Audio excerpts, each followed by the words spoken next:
Welcome to the Real Estate Roundtable with Dennis and Mario. Today I'm running solo. Mario couldn't be here with us today.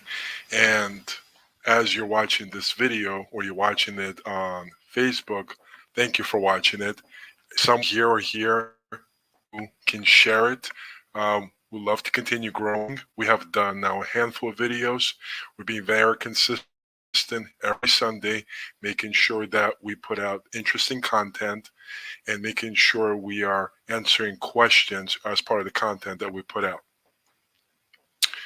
With that said, today I want to talk a specific topic, which is not specific to real estate per se, but I see a lot of people come across this and actually are doing it wrong. So I hear a lot about talk about when they meet somebody and they get into a good conversation and potentially things start to go in the right direction. There's alignment, there's good communication, there's rapport building and so forth. They get to the end of that conversation and they make the statement, how can I help you? And it's usually who is a novice person, beginner, to somebody that's an expert. And I've been getting that lately as I consider myself an expert. I'm an expert in the real estate investment space and real estate altogether. And what I can tell you is that that is completely wrong statement to say. And what I would say is that as a new or experienced real estate investor, you may not heard of the best ways to build relationships. And whenever you come to somebody and you ask them towards the end of the conversation how you can help them, that really makes them go and think, well, how can you help?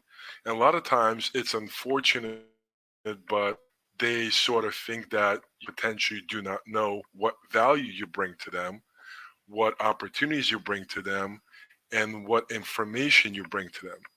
And you're basically asking them to figure out how you can help them.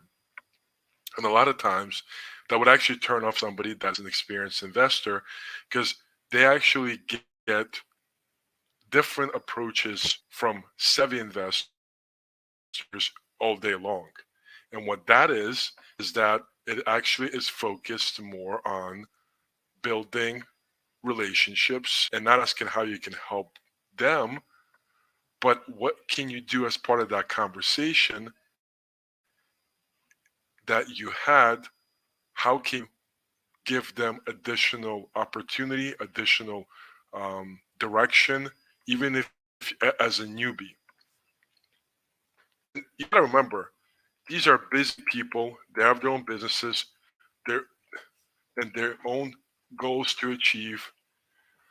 And if you approach them with a vague, "How can I help you?" you really are asking them, "Hey, I'm not sure what value I provide. Let me pick your brain, and you tell me how I can help you." It's completely understandable that you, as a new investor, or even an experienced investor, when you meet somebody that's more experienced than you, may not have the necessary skill, knowledge, or resources to end you other investors. Instead, there's a better approach, and that is focus on building relationship and providing them some kind of value. So that's another comment that I get a lot. Okay, so what kind of value can I provide you? It's no different than how can I help you. That's up to you to figure out. Maybe potentially they need a partner during that conversation that you had. Potentially you're not somebody that can provide them that partnership. But what's to say that you cannot go out there and find them a partner? Put in the work, get the requirements. Or if they say, hey, listen, um, I need to design something for my website. Well, you can potentially volunteer your services. And if it's something that you can do, well, then you need to find somebody else and bring it to them without even them realize it. They're going to be very happy and they're going to remember you.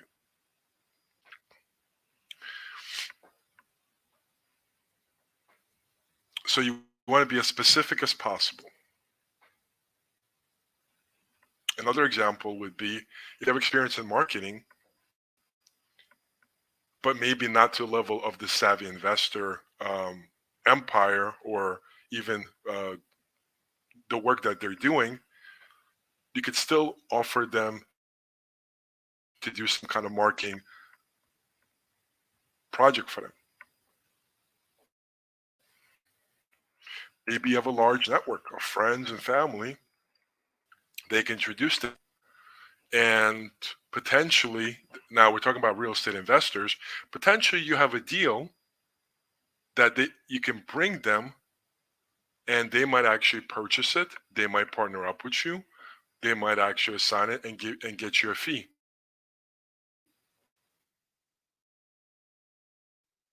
Some examples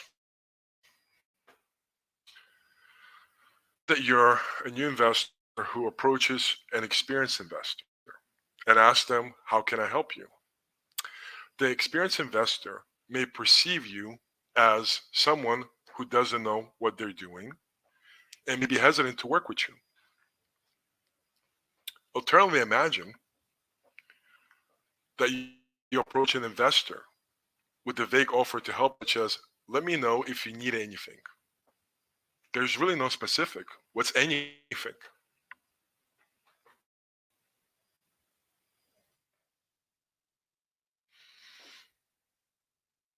First and foremost, it's important that when you end the conversation, you go in, you do the research, and you know who the investor that you're speaking to. Especially if they're well known, you'll be able to find out about the properties that they have, deals that they're involved in, and so forth. Successful investors are not secret agents. They want to scream off the rooftops as to what they're doing in their business, because that's how they get private investors. That's how they source deals. And guess what? Have social media presence. Actually go and follow them, not stalk them, but follow and see how you can create something that would be of value to them.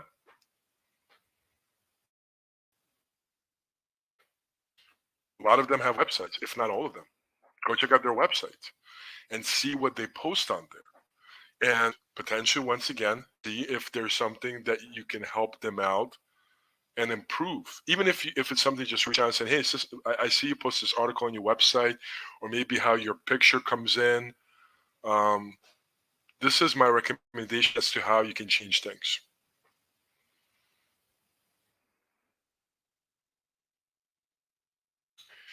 When you make to an investor, and remember, when you meet the investor for the first time, you don't want to just basically try to cement a follow-up meeting.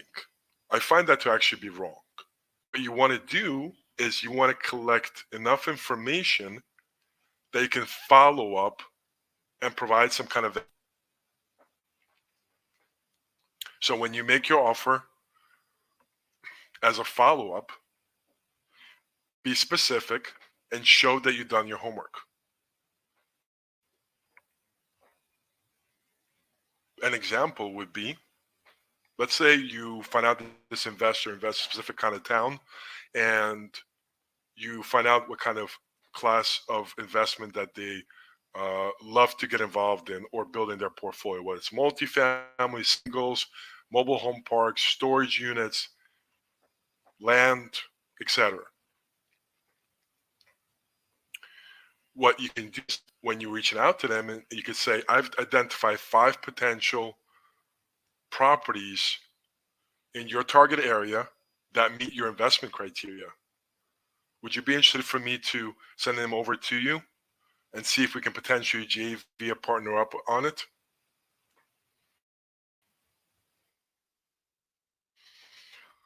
Also important that you don't want to come off pushy or aggressive. So when that first thing where you don't do how can I help you, or what can I do to help you, or any of those things. But follow up, you do a follow up game after that, but you're consistent with that follow up game. And guess what? That savvy investor has a business that's established. So even though on the first time they might not be able to get back to you, your consistent follow up and your tenacity with follow up will show them that you're serious, and they will get back to you.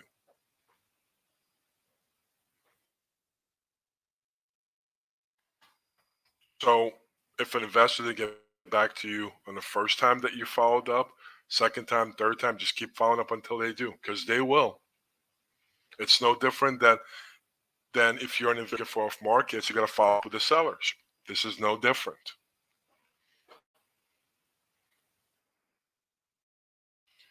I'm going to summarize it for all of you. In summary, the right way to approach a real estate investor is to do your research after your initial meeting, make a specific offer tailored to their needs, be respectful of their time and the relationship over time.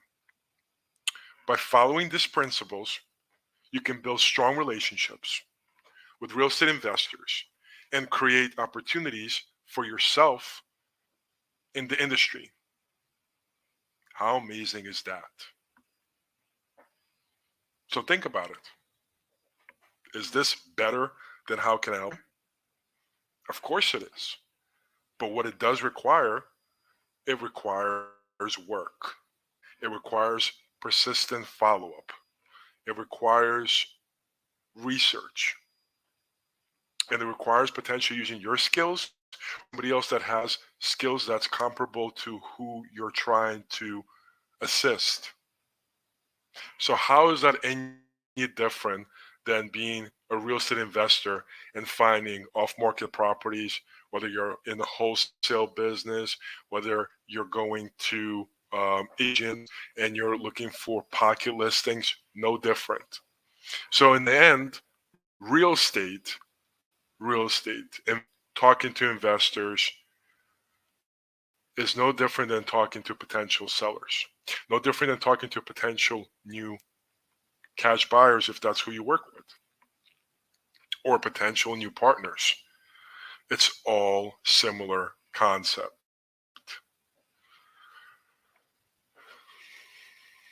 Thank you so much. I know today was a short snippet. I hope this provides value to you. I would love to see in the comments what you think what I said. Maybe you agree, maybe you disagree. So please post in the comments what you think.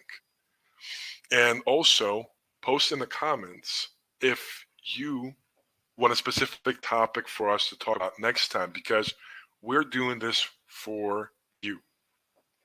Once again, if you like this video, share with somebody that maybe is just getting started in real estate or has been doing this and they definitely need to change. And maybe they're not getting the success that they want. You apply this. You will definitely start connect with more advanced investors. And what do they say?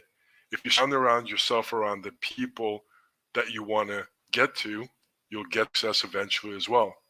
I wish all of you a great success. Please like and share, whatever that is.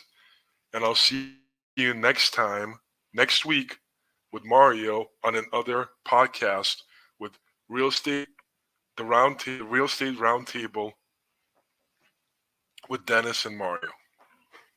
Take care.